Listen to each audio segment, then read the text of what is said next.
Hi guys, my name is Heather Mann. I am the founder and CEO of Fortune Academy, and actually this video has got nothing to do with Fortune Academy as it is, but in a way it does, because I've learned, being a wealth coach over the last few years, working with thousands of people and being very successful with lots of students, getting very good results, I have found it comes down to one thing, and it all starts with you. Now, normally I target people who are already earning lots of money and, you know, way in their 20s and 30s and 40s, 50s, whatever. But the reality is that the young generation is the most important. So I've got a lot of questions coming in from a young level, although, to be honest, it could apply to any age, because if you haven't fixed these kind of problems in your 20s, they're going to haunt you in your 30s, 40s, 50s, and I've seen some horrible stories when I've seen people who are 60 and still reliving the problems that they should have fixed when they're in their 20s. So I'm really going to go to town with these questions. Now, the first question I've had from someone who was 20 years old, who said to me, you know, I really want to be successful, but I have a problem in dealing with a toxic or an abusive relationship. So this is really important. Now, why am I even qualified to even talk about this? Well, first of all, in my 20s, I have had plenty of toxic and abusive relationships. So I have been through everything that I'm going to be talking about, and therefore I know how to get out of it. And the good news is that you will get out of it, but of course, right now when you're suffering with this toxic, horrible, abusive relationship, you don't want to hear that, because all you want to hear right now is what is the quickest and fastest solution to getting out of this mess. So, the first thing you've got to think about is take a step back. Okay, let's just take a step back and ask yourself, toxic, abusive relationships, what does that mean? Well, that means that somebody, either yourself or, okay, you are playing the victim because you're watching this video thinking, how can I get out? So I guess you are the victim. You're thinking, well, this person's not very nice to me and they're making me feel very unhappy and I'm blaming them, and they're kind of sabotaging my happiness and success, etc. So what I want you to think about is, first of all, stop. Secondly, ask yourself, what is the pattern that you're replaying in your life? I.e., what is it? Where has this why have you got into this situation? So number one, first question to yourself is, how the hell did you get in this situation? Now, it could be you have had a parent that you watched in a toxic relationship. Remember, your patterns right now in your 20s, or even if you're 30, 40, 50, if you haven't figured this out when you're young, you need to figure it out right away. So you're at a real good point watching this video. You need to ask yourself, where the hell why did I attract this into my life? Because actually you can't, I don't want you blaming anyone. Right now we've got to, no blaming to yourself either. You've got to take responsibility.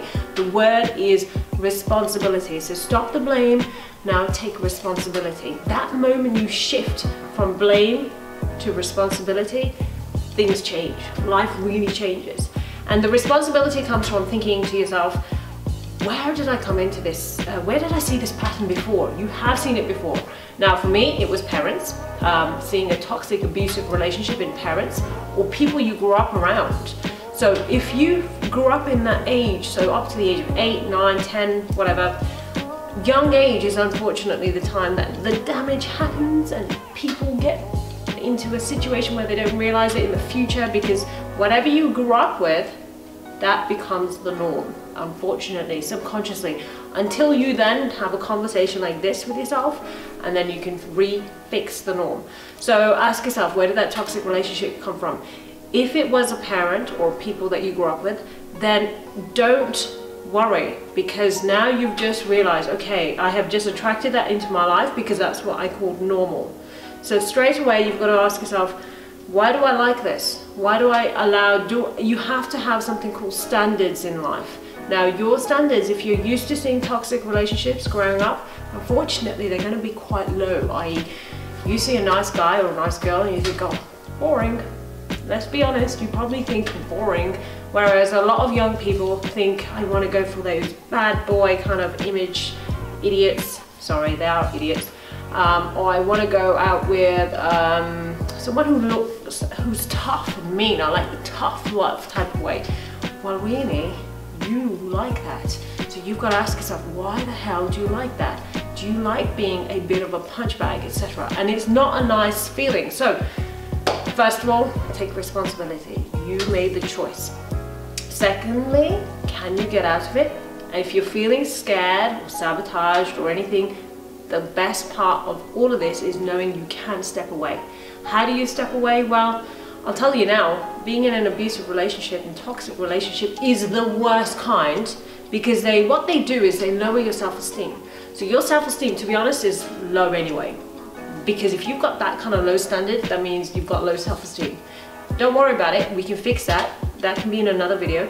But low self-esteem means you will allow people to treat you like dirt, and you will keep doing it because every time, the pattern is, they treat you like dirt, and that one moment that they're nice to you, you suddenly feel that, oh my God, I must be a great person. They've made me feel good. So low self-esteem comes up for a moment, and you live for those highs. You literally are living for the moment that, okay, when we make up, it's like the best thing in the world. I remember when we made up together and we had a really good time, and he was really nice to me for like that one day. I'm just holding on, I'm clinging on for dear life. Surely life's like that. No, it's not. It really isn't. I've been there. I had a crazy boyfriend who I had really low self-esteem. I'm not blaming the boyfriend, I'm blaming me. And I'm taking responsibility. Responsibility was that I grew up with very low standards, very low self-esteem, because I saw abusive relationships. So I used to think the normal was a man who was very alpha, very aggressive, very abusive. And I had low self-esteem, not aware of it at the time. And whenever they were nice, I used to feel great. I used to feel on top of the world. This is what love's all about. This is what a relationship's about.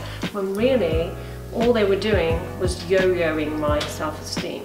And then you would feel good, and then eventually they would just push you back down. Because once they know you are in their control, i.e. they can treat you like dirt, and then they can pick you back up and be nice to you, and then you are literally worshipping them, they can drop you back down again. So the danger with having somebody else monitor and completely control your self-esteem is that you're completely not in control. You have zero self-esteem even at that point. You just feel that you've got something called external validation. So it's a very, very dangerous place. So how do you get out of that?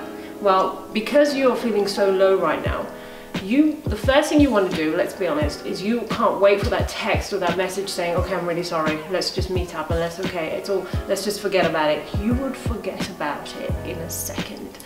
But I'm telling you now, let's just say he does that or she does that and you feel good. What I want you to do is detach yourself and realize, why is he making me feel good, or why is she making me feel good? You should feel good about yourself regardless. And you should not tolerate low standards.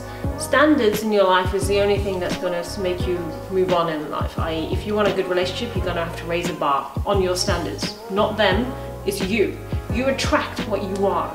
So an abusive relationship, unfortunately, is a byproduct of you having low self-esteem.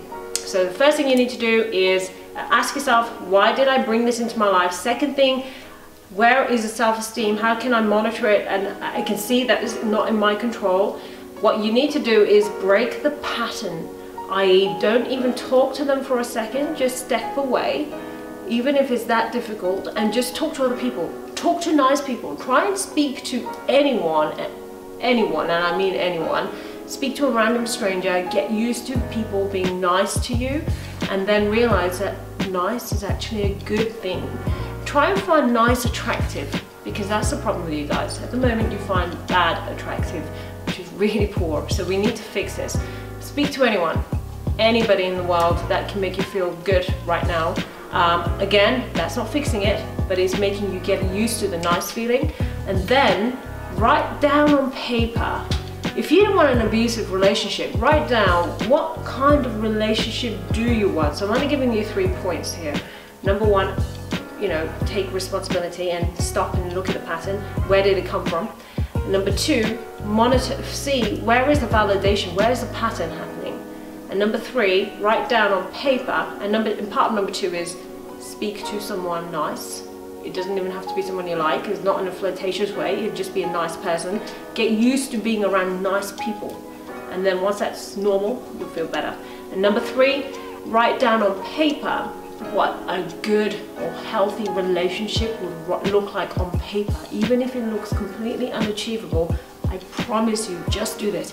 Write it down on paper. Like, how would you like this guy or girl to treat you if they were the best kind of relationship you're in? And then on the other side of the paper, or the other page, write down what kind of person do I need to be to attract that? Now, if you're a low, downright loser, you're not going to attract a real 10 out of 10 kind of girl, because mentally she's going to be really strong if you're a guy. And strong girls are not attracted to weak men. Simple. Weak men are not attracted to strong women. It's just the way you're going to have to be. So you're going to have to be a strong individual to attract that back into your life. You are the mirror of what you're attracting in your life. So let's stop blaming, take responsibility, but it's okay, baby steps. Just take it in baby steps. So I hope that made sense. Ask me questions, because I really love this, and it's a scary topic, seeing people in abusive relationships. And you know what, I really do feel for you, because I've been there, and I'm happy to help you through it. Really looking forward to hearing from you. Hope it was helpful, and see you in the next video. Bye.